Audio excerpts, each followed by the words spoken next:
Hey everyone, it's David, product designer at aNewSpring, and in this episode, I want to talk a bit about making your images accessible. It's all related to this content-related guideline, so the non-text content, also called alternative text, because that's pretty much what it's all about.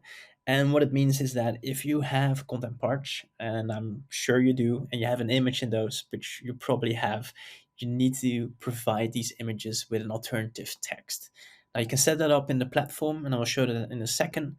But first things first, who is this for? Well, obviously, visually impaired users, but you have to think a little bit broader than that.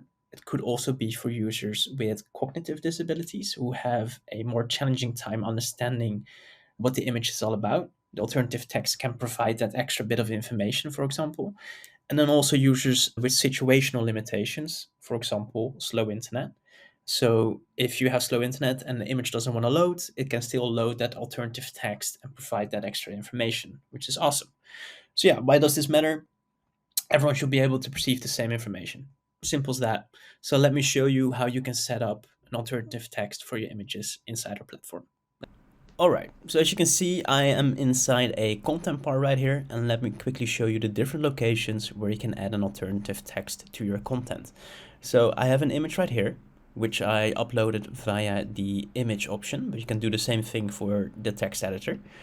But if I select the image here, there's an edit button, and then that's where I can add the alternative text to the image, describing what the image is showing, but in text. So this can read this out loud, basically.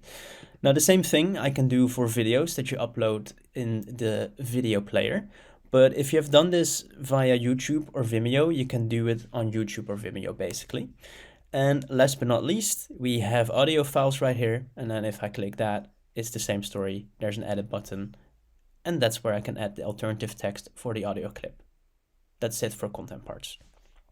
Now for questions, it pretty much works the same way as content parts. The only difference here is that you have these fields that look a little bit different, but it's the same pop-up. You just click it, you click on edit, and you can add an alternative text.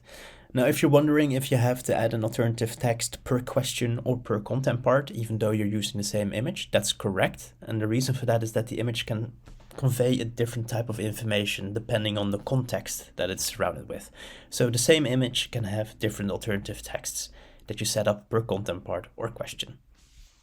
And the last location I want to show you is inside a product. Products can have these really cool banner images at the top, and these images can also be provided with a alternative text. As simple as that.